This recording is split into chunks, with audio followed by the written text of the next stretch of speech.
Welcome back, everyone, to Diary of an Empath. My next guest is Kate Loree. She is a licensed marriage and family therapist, a sex positive therapist, and the author of the book Open Deeply. Her mission is to shift the world from seeing sex as a shameful thing to seeing it as healthy and beautiful and worthy of celebration. I am so humbled that you are coming on this show. I am so glad that we got connected by Dr. Balistreri, who's amazing, and did a Love podcast her. episode with her. Yeah, she's awesome. And she connected us. And I'm so happy that we get to have this conversation and kind of dive deep into, monogamy and sex. And so I'm really curious as to what your background is. How did you get into this niche? Because it is a very unique category to be diving in with therapy and your field. Yeah. So I've been doing therapy. So I started seeing clients, as a lot of people do, while I was a therapist, right? So I was studying to be a therapist starting in 2002, started seeing clients in 2003. About that time is when I met my partner privately in 2003. And I had had previously an 11-year monogamous relationship. And very quickly, when I came to LA, I met him within a year, and he was this wild artist. And uh, we had conversations in the beginning of our relationship where I thought we were just joking, where we would joke about a once a year hall pass, like Mhm. who would it be? Would it be Angelina Jolie and all this stuff? And now I can look back and see it was all ramping up to that fateful day that we switched from being monogamous to non-monogamous. So, there was basically, and I can tell you that story if you like, but there was a day everything changed. And so I started being non monogamous back in 2003.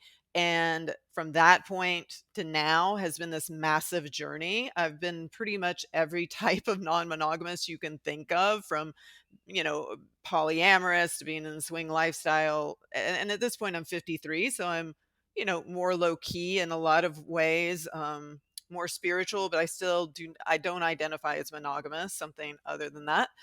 So by the time I was ready to start my private practice, people in the non monogamous community found out. I literally had clients before I had a space. I had to hustle to get a space because my phone started ringing. Because a lot of basically non monogamous people, they want to go to a therapist, ideally, who not only is not judgmental, but has walked the walk, And so very quickly I had a waiting list in my practice, and I'd started doing public speaking, etc.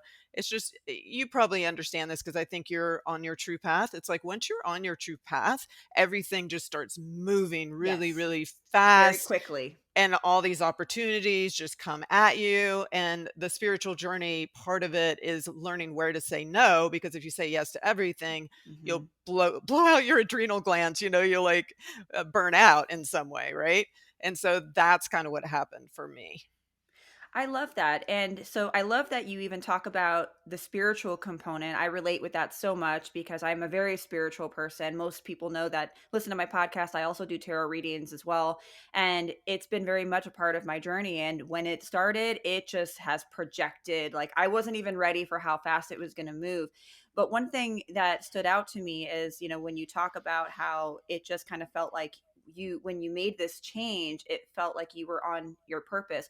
What was that change like for you, especially when you went from being in a monogamous lifestyle to all of a sudden shifting and being in a non-monogamous lifestyle? What was that like for you?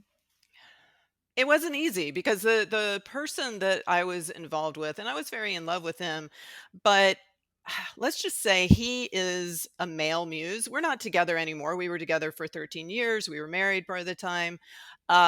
He is a male muse, but not the gentle kind of like a male muse. Mm. It kind of more like feels like being tied to the end of a bull, bringing you through a china shop or something. But I would say with him, when I look back on that 13-year relationship, there was a lot of pain, but he was my Mhm. adventure buddy, and there was so much joy too. And like all muses, well, maybe not all muses, but this muse, he could see things in me way before I could see them in myself.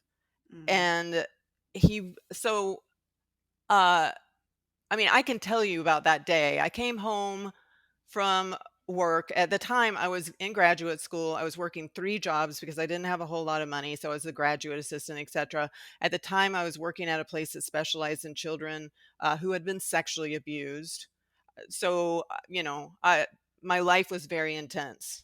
And I came home to our little bungalow apartment that was behind the main house and came in ready for, my precious hour of cuddle time with him before I'd have to start studying the rest of the night. And when I came in, he had a picture of a woman, basically provocatively posed, her legs were spread, and she was kind of smiling out at us, and he was smiling at me almost like they were complicit in some secret.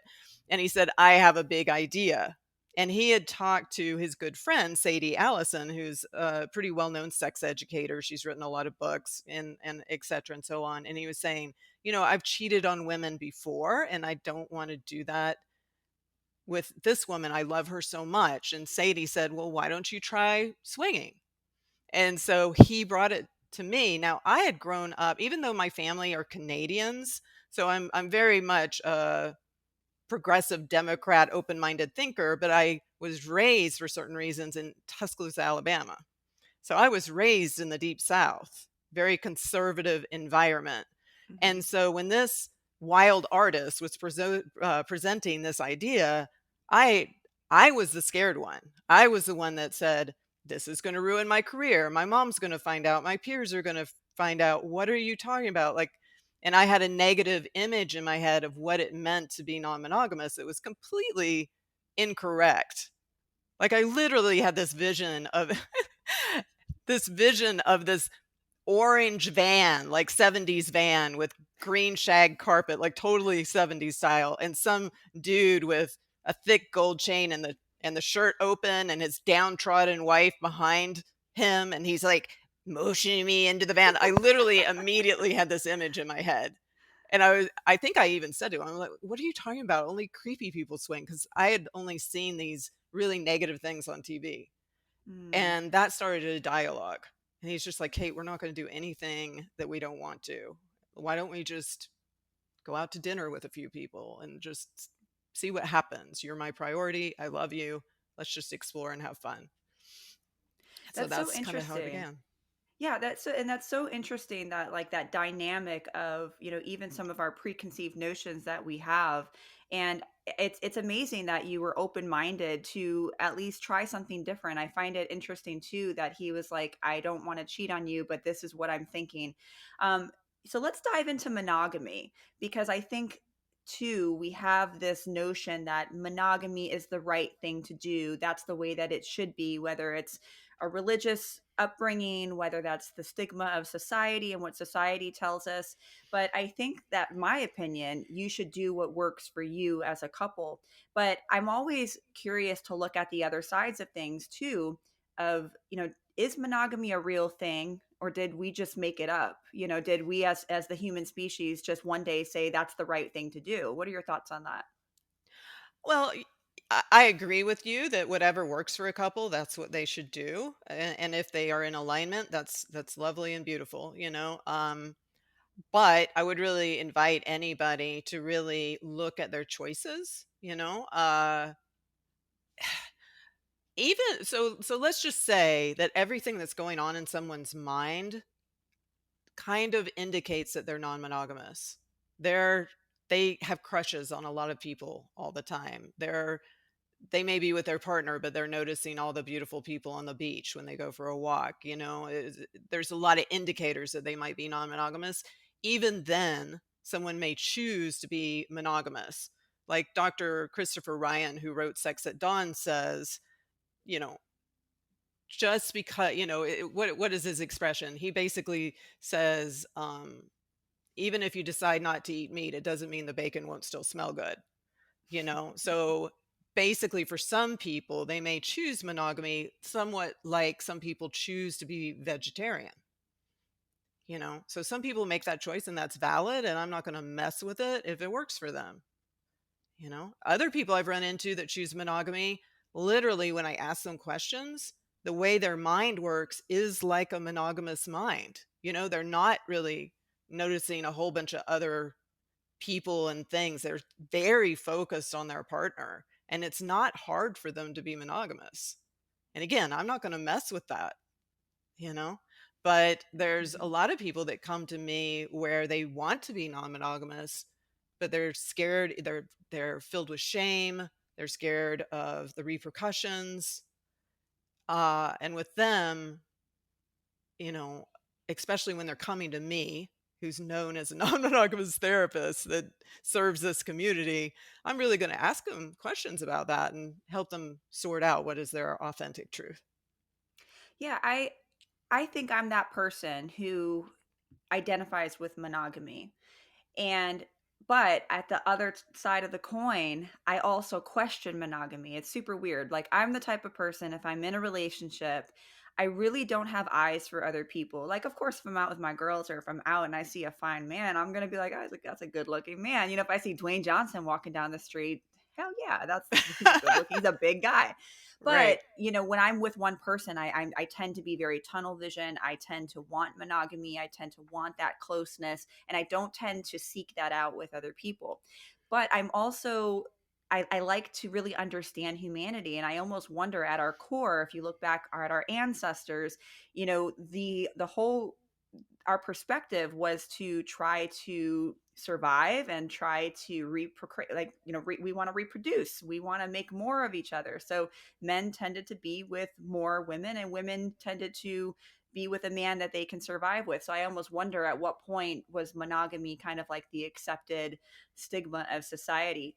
And you know, you mentioned in your book, because you're an author and you wrote a book called Open Deeply, and you talked about how past attachments can impact your non-monogamy journey. Tell me about that, because that sounds very fascinating to me. Yeah, well, so just to let you know, as you probably know, you'll see different models. It's always four types, but they can be slightly different. I tend to use Diane Poole Heller's model, which is secure, ambivalent, avoidant, and disorganized. Those are the three types. And so the secure attachment style, as you probably know, being a therapist and all, is that person that oftentimes did have the golden childhood. The caregivers that were involved in their life were pretty consistent, and they got the message from life that the world kind of has their back. And so when they go into non-monogamy, they bring that framework into non-monogamy. And so non-monogamy tends to not be as difficult for them because, if their lover has other partners or they decide to have a threesome or something like that, they're just not as scared because things have gone well for them. And that's their life experience and they feel secure in that. The other 3 models, it's a different scenario. So the ambivalent type, the anxious ambivalent type, they may struggle within non-monogamy. They may feel a lot of anxiety, wondering if their partner is gonna leave them, wondering if they're not doing enough to keep their partner close. The way that shows up may look different ways. Within non-monogamy, they may be the one that's always anxiously bringing up different topics and different worries within non-monogamy. Sometimes it can skew the other way. Like for instance, a lot of women, we've been trained in our society to be overgivers. So sometimes to manage the anxiety, some women will overgive, say yes when it's not a true yes, as a way to minimize any kind of drama or discomfort in the relationship. So in the short run, it may cause less anxiety, but down the road, that anxiety may build and end up being a negative thing in their non-monogamous relationship. That's one thing I see with that type. So it can go either way in terms of how it looks, but in their head is that anxiety, that dissatisfaction, that scanning the relationship dynamic that's going on inside. With the avoidant, uh, which can show up as being very withdrawn. That type within non-monogamy, they're better when they are a secondary partner or more of a casual partner and there's less pressure on them. If you break up with your primary and now that secondary avoidant partner has shifted to being your primary, guess what? All of a sudden they may start acting out, Mhm. they might start withdrawing, you may start chasing, and this whole negative spiral may happen. The avoidant type is better if you have them as more of a tertiary or secondary partner versus having them Interesting. as a primary. Now, the disorganized type a lot of times had a really rough background. Now, when someone thinks of a very traumatic background with a lot of abuse and neglect, that sort of thing, as therapists, we see that showing up a million different ways. Some people have PTSD, other people end up being borderline with very, you know, crazy relationships, etc. So let's just Mhm. say that trauma can show up different ways. And if you have a trauma history and you've worked on yourself, it does not mean that you're necessarily going to be a disorganized type in how you show up in your relationship. You may have worked on yourself so much that you don't show up this way. But the disorganized type does tend to be very chaotic within relationships, a little bit similar to a borderline personality disorder. And so when you date that type within non-monogamy and you've set agreements within the relationship, one way they might show up is to break the relationship agreements you've set. Maybe you're like, okay, I'm okay with you doing a lot of things, just don't have sex with my sister. And so that's the one thing that they do. Or if they're not, so that's more of the type that's disorganized with some narcissism, a little sociopathy, Mhm. right? And then there might Mhm. also be that disorganized type that is just very terrified of your behaviors, right? So they're throwing huge fights or sometimes coming towards you and then pulling away. It's just a very chaotic type. And so I have seen a lot of people that are, basically all three of these types I see within non-monogamy. So Very interesting. And one thing that you said that really, really kind of clicked with me is how, and it makes sense to me, how if you have somebody who's more of an anxious, attachment style, and maybe they do tend to lead more towards monogamy, but because maybe they're afraid they're going to lose their partner, or maybe they're afraid that their partner is going to get more distant if they don't do it, and they may end up in a situation where they say yes, but in reality maybe it's something that continues to bother them. And as we know, people that have more of an anxious attachment style tend to have some protest behavior. And I almost wonder how that would manifest in a non monogamous relationship if you have someone who's more anxious and who really maybe not is not comfortable with that, but just doesn't want to communicate it or is not capable of communicating it, and now they have other behaviors that maybe can look more protesty. Maybe they're doing things to try to get their attention, maybe they're making posts about the other person. Have you ever seen that type of behavior style of somebody who is more anxious? uh yeah, yeah. So I mean, basically the whole thing within non-monogamy is two things are really important. Um Within non-monogamous circles, they always talk about how communication is important, but I would say what's even more important is compassion. Compassion for your partner and compassion for yourself. And when we are in a relationship like that, it's so important that we're in touch with our true compass, which I would say is your thoughts, your emotions, and your body sensations working in tandem from a grounded, centered place.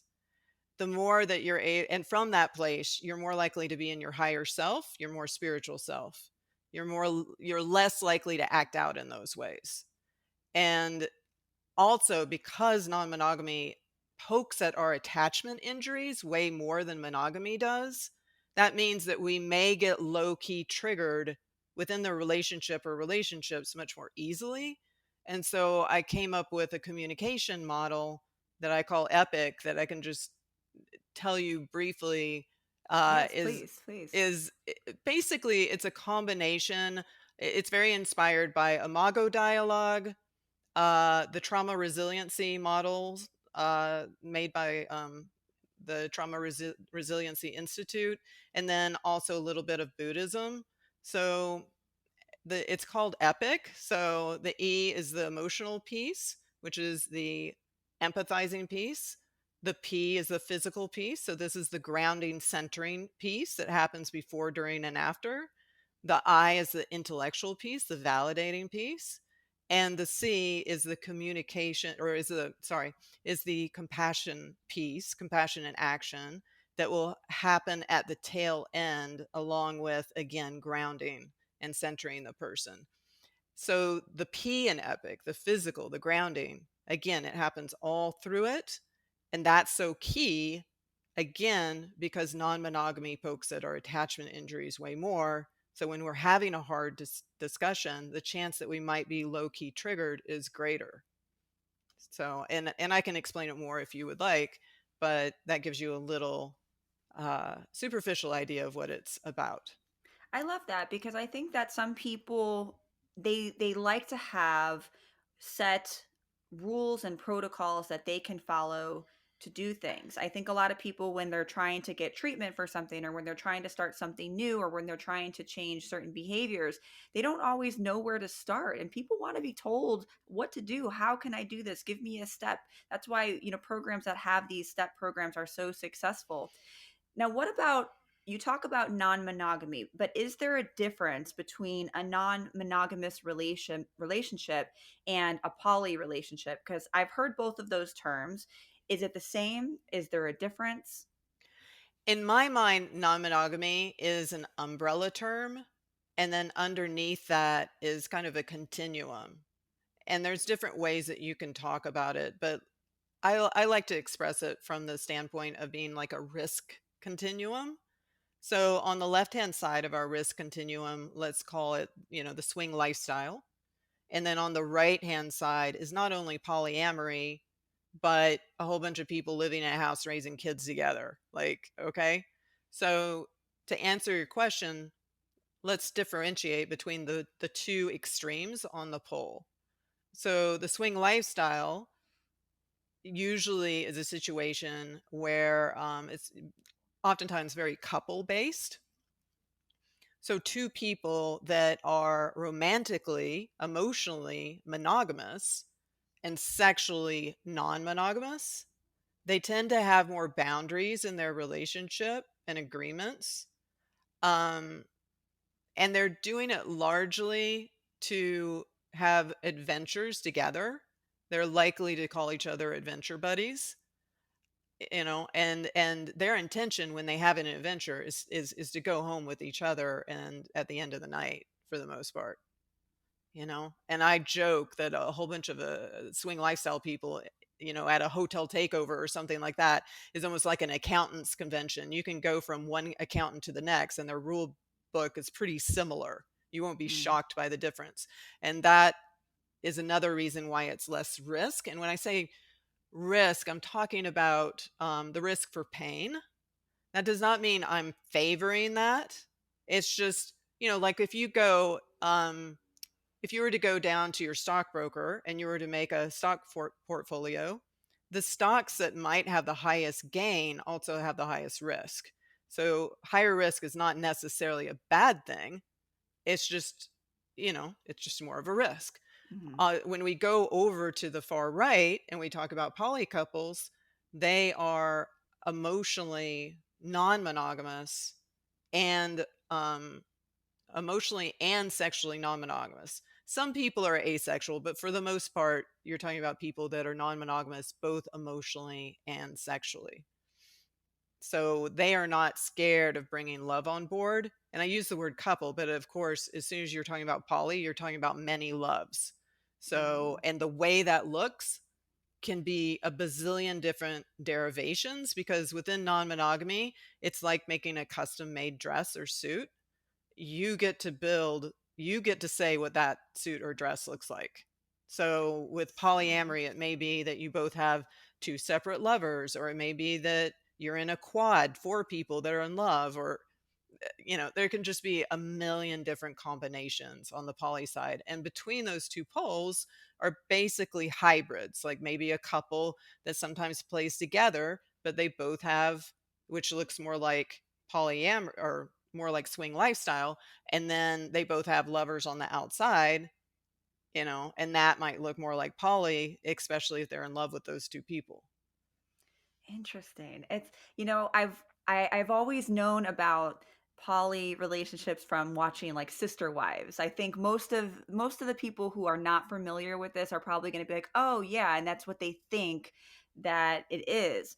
I think a lot of people don't really understand that it's so much broader than that. In your opinion, what are some of the misconceptions about non-monogamous relationships, poly relationships, swinger Mhm. lifestyle? Because I think that there's a lot of people, probably even including myself, because I've never partaken in that lifestyle, that there's a lot of misconceptions that are revolved around that. What are some of the main ones that you see?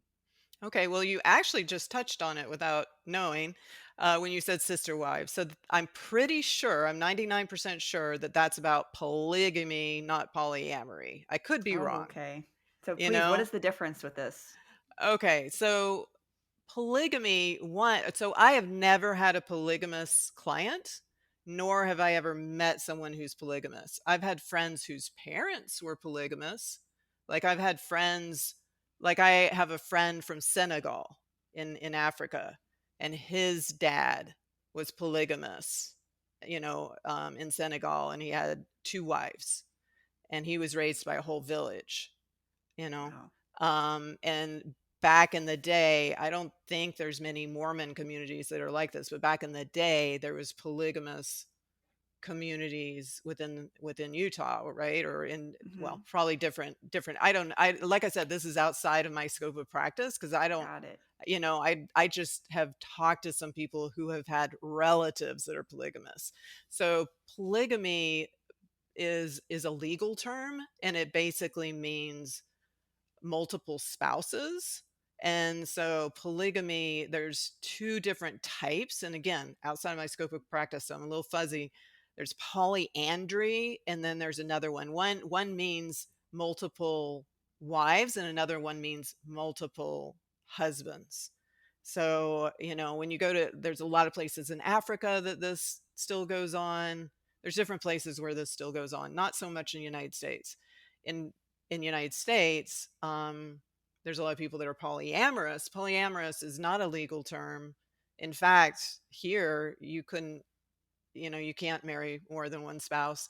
Polyamory, as I described, is um, usually being emotionally, romantically, and sexually non-monogamous. So you may have other lovers, and a main difference, usually not always, is that it's how should okay. So within polyamory, it's egalitarian. So when I say not always, I can't speak on polygamy. There may be some forms of polygamy that are more egalitarian, but usually when I hear about polygamy, it's a man with a whole bunch of women, right? And it's not balanced and even. Whereas Mm-hmm. within polyamory, usually it is way more balanced and even. It's not really dictated as much by social norms or patriarchy. In fact, a lot of times it's quite the contrary, where all parties involved have a lot of agency and it's equitable, or at least that's the goal from most polyamorous leaders. Interesting. Yeah, and I think that that is a huge misconception because I think even for me I wasn't quite sure what the difference between the two is. So if we're just speaking, in terms of non-monogamous in general, and if there was a couple of things that you wanted people listening to know about it that maybe that can be one of the misconceptions. Are there any other misconceptions that you see when it comes to non-monogamous relationships or what people get wrong when they think about that? Well, it's been a while since this has happened because at least here in LA, where I am, people are really starting to know more and more about it. But I remember even like 5 years ago, sometimes if I went to a party that was mostly monogamous people and they found out that I was a therapist seeing non-monogamous people, one, they would assume that I was monogamous and that I was trying to fix these people. That's one thing that they would assume, which is not Mm, true. I actually also identify as non-monogamous.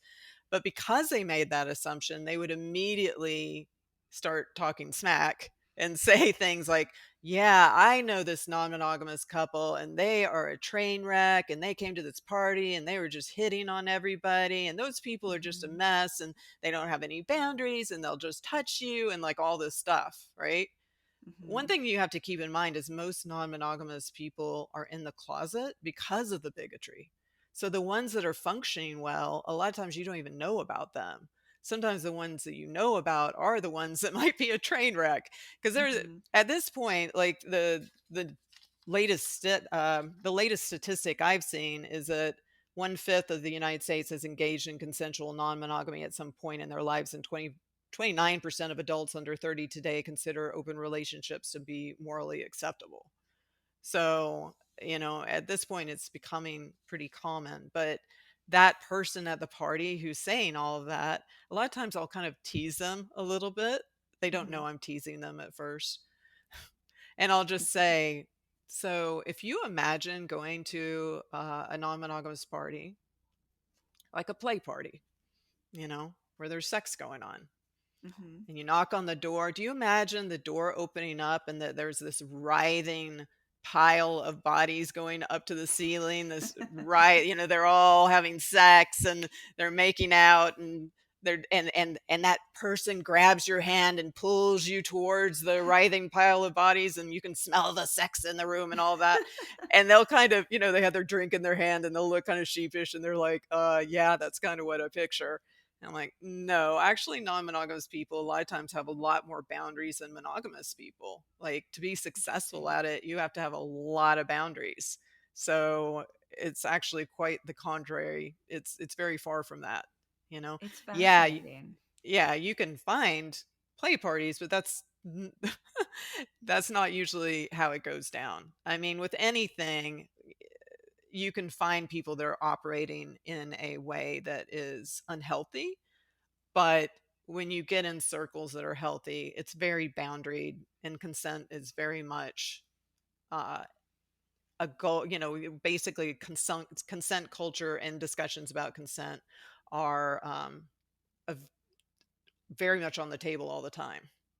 So I went to one of those parties once, unknowingly, and a friend. We went to like an after party thing, and I started noticing, just I'm very intuitive, and I started picking up on little things, and I'm like, huh, something's a little different here. And towards the end, I remember there was a guy that was there, and he was by himself, and I was actually very interested in him. And then I noticed he had a ring on, and I'm just like, "Are you married?" He said, "Yeah, but she's not here." And I'm like, "Oh, interesting." And the other guy that was there when he walked away was like, "Yeah, that's not cool. He shouldn't be here without his wife." And that's when I started to really pick up on things, and I'm like, "Oh, I think I understand what's going on over here." But Hmm. one thing they knew that I wasn't. There was no boundary crossing. There was nothing that was inappropriate from anyone. And in fact, the other guy that was next to me said, "That's just something you don't do. You don't come here without your spouse. That's just part of our rules." And that's when I started to put one and two together. And there was a moment though where my friend is like, "It's time for us to go." And I'm like, "But why? I'm having a good time." She's like, "It's time to go." She's like, "Trust me, this is the time that you want to leave." She's like, "It's time for us to leave." And I'm like, "Oh, okay, I understand now." But it was very respectful. There was no boundary crossing at all because everybody knew. Um, but let's just say there's a couple, and maybe one couple, the man or the woman or both women, are wanting to try this non-monogamous lifestyle. How do you approach that? Because I hear your story about how your partner just kind of, showed you this picture and was like, "Hey, let's try it," but that may not work for everybody. So when you have a client that comes to you and says, "Hey, I really want to introduce this to my partner," what are some ways that someone can do this and feel comfortable doing this? Because I could understand too, it might be a little scary to bring this up. Yeah. I think one thing, sometimes you can just start out by, you know, fantasizing in bed. I mean, even before you say that this is something you're interested in, sometimes with couples, if they have a good sexual relationship, they might talk about their sexual fantasies with each other, just a sexy talk, and it's not super serious, right? And so then you can kind of get a feel for how your partner reacts. Now, granted, sometimes our fantasies need to stay just firmly in our brain and not be acted out, but it's a starting place. um Once that conversation happens, if the other let's say the other person is a little bit curious, I'm always trying to get my clients to pump the brakes because a lot of my clients that come to me, they want to run, leap, gallop down the trail of non-monogamy, especially if they have been great partners before. They're great parenting partners, they're great business partners, they're best friends. This will be easy, right? You know? And when I started out doing this work, I think I had time, but because they'd be so excited between the 2 weeks that I hadn't seen them, all this stuff had happened. So now I front load a lot of information to clients and say, please don't start out that way. Maybe just go to an in-person talk about non-monogamy. Talk to some of the people that are in the audience, get to know some of the non-monogamous community, go to the bar next door, get a glass of wine and talk about your feelings. Just start out by seeing some live lectures like that, especially if you're in a big city and that's available to you. There's no need to go fast in this. And, if you don't have live lectures, you can watch, reading a book on non-monogamy and then slowly talking about your feelings. It's so important to go slow because what I see a lot of people do, especially if both people are interested in it, they'll go to one event, they'll have certain emotional experiences, and they'll be so excited they'll go to the next when they haven't fully processed the first thing. And now they're just stacking unfinished emotional material on top of each other, and then that can cause problems down the road. So, when you're bringing this up to your partner, another thing that I'd say is think about what their backstory is like. If they've had a lot of betrayal in their past, if they're an insecure attachment style, what you're proposing may be terrifying to them. Not And I always, but I and I sometimes. think too, yeah, and I think another thing that's really great too is maybe even going to therapy. If you don't see a therapist, finding somebody that you can talk to and walk you through it. Now, do you find that there are rules to non-monogamy? Should there be rules? If so, what are some of those maybe unwritten rules or rules that are helpful in a non-monogamous relationship? Well, again, it's custom made. So if you talk to any couple, triad, quad, they're going to have different relationship agreements and boundaries. A lot of times people in non-monogamy don't use the word rule because it sounds too heavy-handed. And also non-monogamous people tend to fall in love under what I would call a sixth love language beyond the famous five, which I would call carefree, fun, freedom, and adventure. So as soon as anything feels like rules, control, they have a tendency to have a hyper negative reaction to that. So they do better Interesting. with even language that's different, just like agreements or boundaries, language like that, rather than rules, because it sounds like something your parents, you know, put upon you when you were a kid. Um, so when you think about, again, swing lifestyle people, again, it may vary, but at the end of the day, usually they're playing together. A lot of times, not always, but that may be a rule that they have. Uh, if they play separately, they may have a rule of when to come back home, whether they're able to spend the night or not. Some people, if they invite another lover back to their house, some people choose to have a rule, like, you can't sleep in our bed. You can sleep in the guest bedroom, but not in our bed. Our bed is precious to us. So you see how every couple can be different. There may be certain sexual acts that they don't want their partner to do with other people. Again, it's a dialogue, and it's none of it is none of it is put in cement, and it tends to shift and change over time because you're basically just creating a harm reduction model, and as you go on this journey, you're going to change and what you need is going to change. So those are a Interesting. few examples. I could talk on different examples of rules, boundaries, etc., that people put in place. Are you happier now that you are non-monogamous? How should I put it? I'll have to say in my 11-year monogamous relationship, again, that was a long time ago. It was back in my 20s. For me, uh when I look back on that in comparison to the rest of my life, it felt a bit like a cryogenic state. Um, It's probably what I needed at the time, because I was making a lot of changes in my life. I moved away from Alabama, and now I'm starting my whole life, getting my first master's degree and moving away from home and all of that. And maybe that's what I needed, but uh, maybe. But it did feel like a bit of a cryogenic state. One thing that I've noticed with non monogamous people is they tend to grow very rapidly. Just that Mhm. openness creates a shift in the brain where you become more open to a lot of things. So all of a sudden you're Mm, taking that art class you've been putting off for 10 years, or you're making friends that you didn't have before. Like all these things start to change really rapidly for a lot of people as soon as they switch to non-monogamy. So I am happier the more I know how to assert myself, the more I know what I want, the more I know how to make choices from as I said, from a place of using my thoughts, emotions, and body sensations from a grounded, centered place.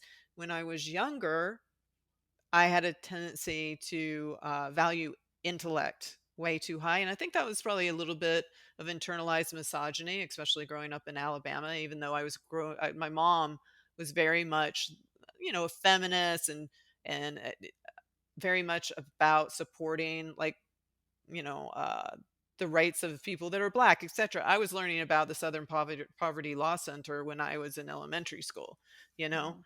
But despite that, I was in a very misogynistic environment. And so, a cardinal thing that misogyny teaches is man, logical, good, woman, emotional, bad. And I had that very Mm, internalized that if I was logical, that meant I was superior, that mm, I was behaving in a superior way. And mm, so when I made choices within non-monogamy for a very long time, it came from that logical place. So if mm, my partner was like, how do you feel about me sleeping with Becky? I would just think in my head, well, Becky's always been kind to me. She's always been respectful. We've known her for 5 years. Uh, you know, she's always been respectful to my partner. Sure. You can see Becky. I don't have an issue with that. But once I started to track everything all at once, maybe I'd notice a little knife drop in my gut that before I was suppressing. And then I'd have to sit with it and go, well, actually, our anniversary is coming up. Can you wait a little bit? Or, there would be something that would come to the surface that previously I'd been unaware of because I was mm. operating like a floating head. And Interesting. once I was connected to all of that, I was able to make more asks.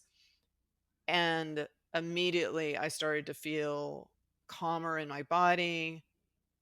Just, before I had some generalized, not diagnosable or anything, but sometimes I was anxious and I would say that my life got way better as soon as I started practicing that.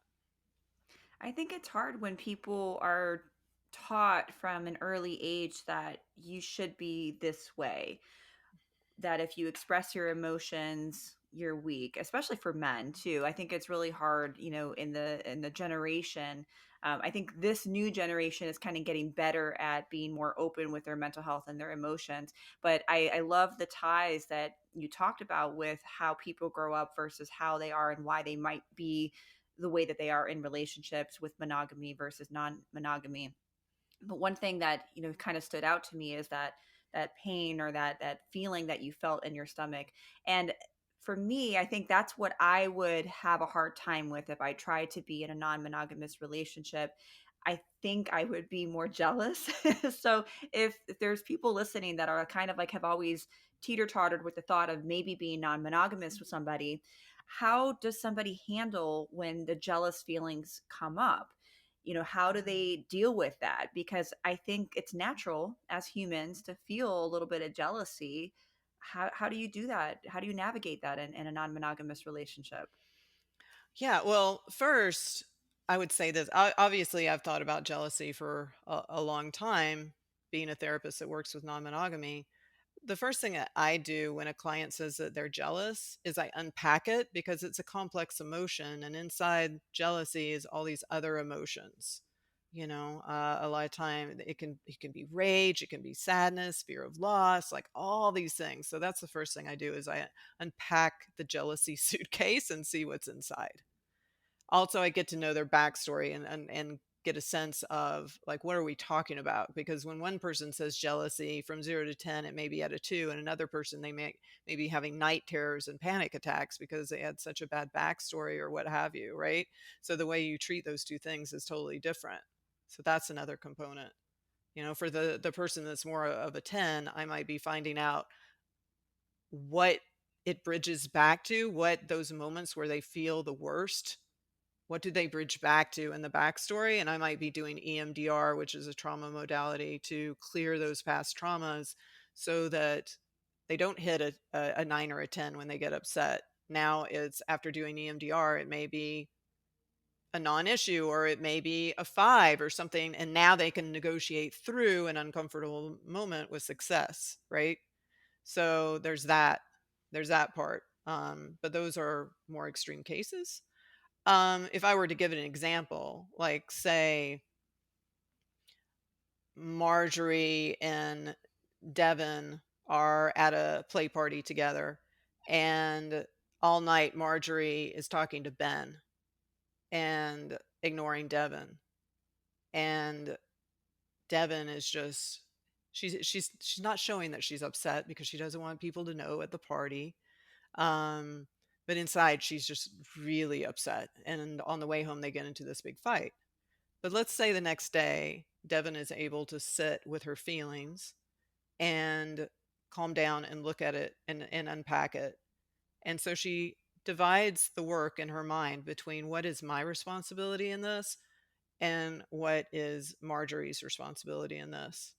On her side, she might think, okay, what got triggered? And she may have thought about how Marjorie was laughing at what Ben said all night, and she gets in touch with the feelings, the anxiety, the knife drop in her gut, and she bridges back in time and she thinks of a time that her parents were driving off at the gas station, leaving her at the gas station because they were laughing so hard at something her sibling said. And that happened they were always kind of favoring her sibling because they thought she was hilarious. And it was that feeling of rejection, of not feeling loved. And she's like, "Oh, I felt like that my whole childhood." And so she knows that that's the work that she needs to do on her end to try and heal some of that stuff, you know, and maybe ask for some certain things from Marjorie. But let's switch to Marjorie. And she thinks, well, what is Marjorie's responsibility in this? Well, yeah, Marjorie was a bit of a jerk. She ignored me all night. And it was my birthday, by the way, and she was just talking to Ben all night. So she might need to have a conversation with Marjorie and let her know how her feelings. And hopefully if Marjorie knows my epic communication model, she will Mhm. empathize and validate and help ground Devin through that conversation, right? And figure out how they could do things better in the future.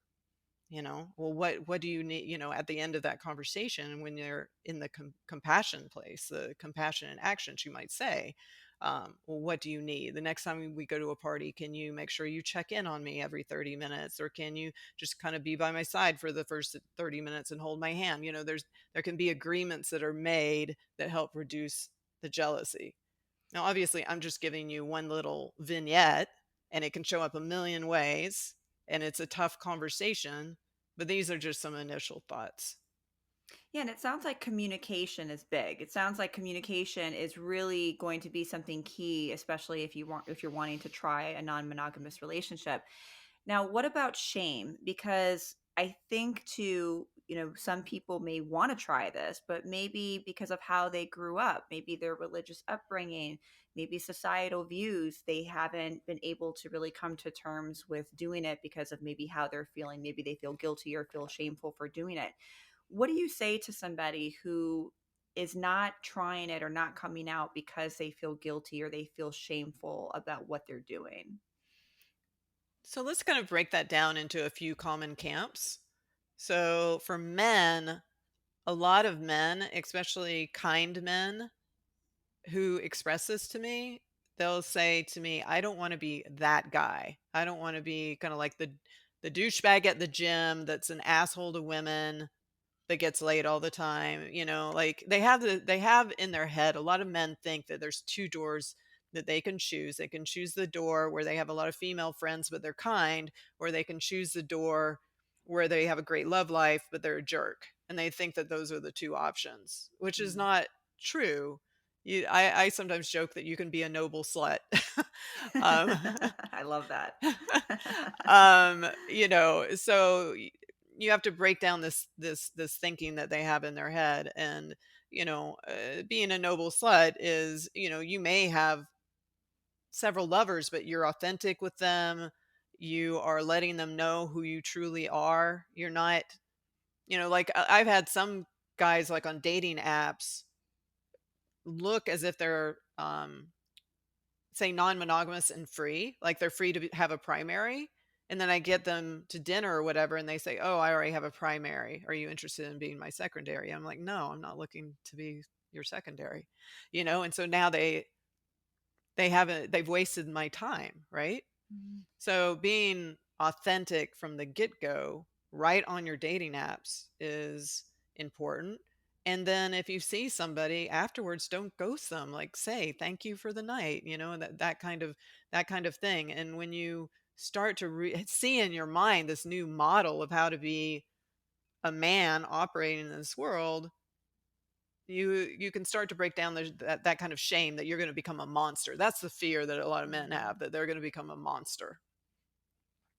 So interesting. And what about women? Because um, women who might want to try it, but they have this stigma of, I don't want to be viewed as, slutty or somebody who doesn't respect themselves. And we know that that's not the case. We're sex positive, but their own thoughts, their own fears that might be holding them back. What do you say to somebody who's having those thoughts?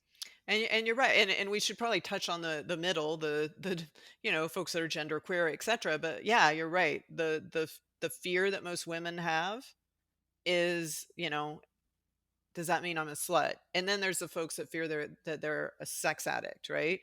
But with the fear that you might be a slut, this is a thing. I'll usually just kind of tell them what this world is going to be like. One, I'll explain to them that they can be in the closet if they want. The rest of the world does not need to know. You can be, and you can be any degree of out of the closet, right? It's not in or out. You can slowly come out of the closet. So this is just your business, right? And so, but within that world, when you start to go to non-monogamous parties, etc., you will find out that people are very kind, they're very warm, and nobody is going to shame you. And in fact, it'll probably be the beginning of any kind of sexual shame starting to be broken down just by the environment that you're in, where you're going to more likely be made to feel very beautiful and handsome by the people around you. There's going to be a lot more compliments and hugs. And I'm not even talking about sex, I'm just talking about warmth. And you're going to see modeled a lot of variation in types of beauty and types of people, and that it's all embraced. And so I think a lot of that fear of being a slut or anything like that melts away very quickly as soon as you connect to community. So that's one thing I would say, is just try and connect to community, but we be wise about it, because not all community is great, and you want to find a way to vet whatever party you're going to before you just show up at some party, right? Make sure you're going to a good party with good people. Mm. For most women, that's their journey. They have some of those fears, along with, am I going to be pretty enough? Am I going to be this or that enough? And as soon as they connect to community, a lot of that melts away pretty quickly. I love that. As far as the sex addiction part, um, as a sex positive therapist, I have a tendency to use the language sexual compulsive rather than addict for certain reasons, which is a whole conversation.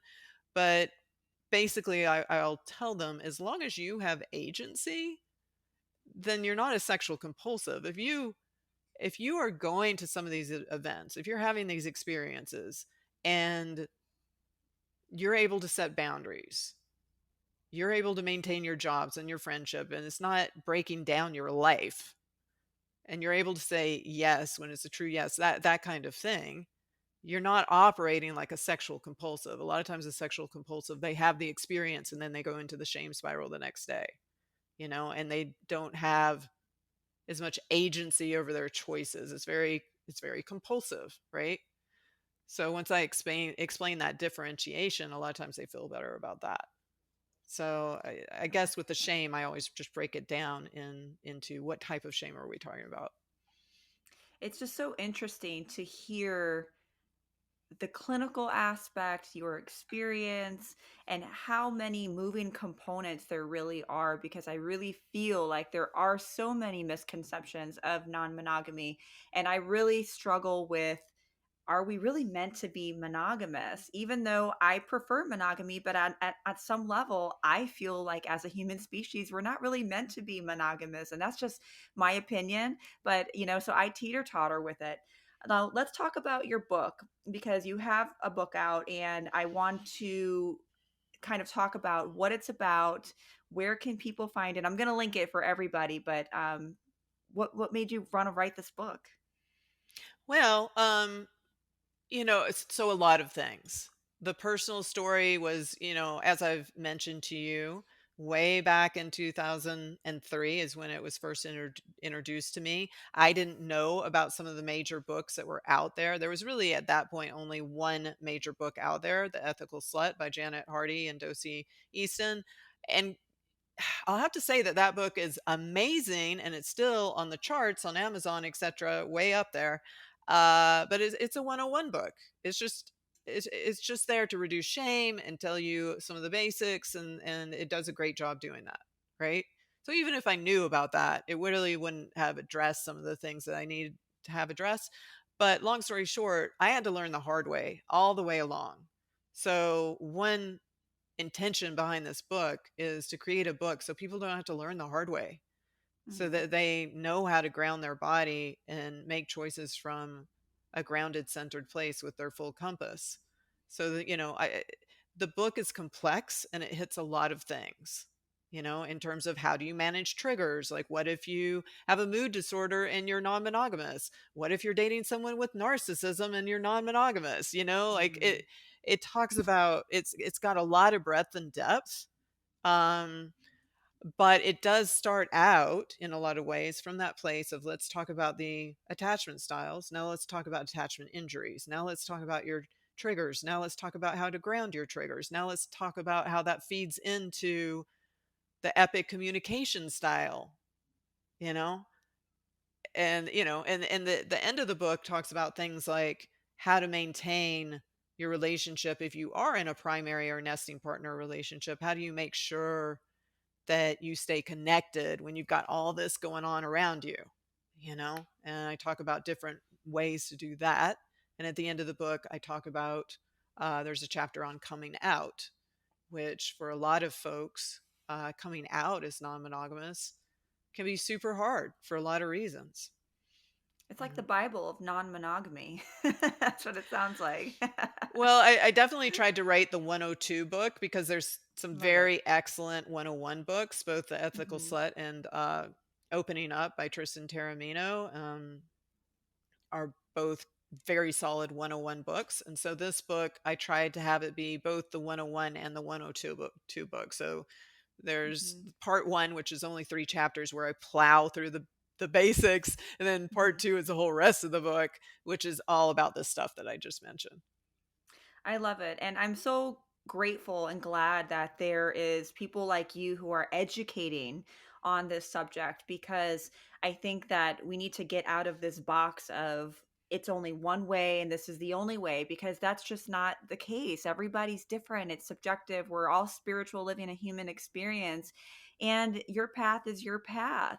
And unfortunately, are you going to come across people that are going to be judgmental? That's the reality of the world we live in. But I think the more education that people are putting out there, like how you do on your social media with your book, coming on podcasts like this, I think will help expand the minds of other people, and maybe even people that are scared to try this but really want to. So I appreciate you, and just thank you so much for everything you're sharing. And I always have a tradition on this podcast before I close out, to asking my guests, if you could give yourself one piece of advice to your younger self, what would that be? Oh goodness. You know, it's interesting. I think everything in my life had to go down the way it did to get me to this place. Um, but I think I just remind her to just keep on doing what you're doing. Just love yourself and know that uh even the roughest parts, or maybe especially the roughest parts, are the spiritual journey, and that from the times that you experience crisis will come the biggest blessings. I love that. That's so powerful.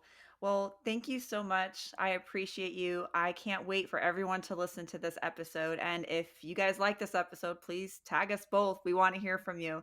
So thank you so much for your time. I appreciate you. Thank you. I appreciate you having me on, and I love your podcast. You're doing amazing work, and thank you for that. Thank you.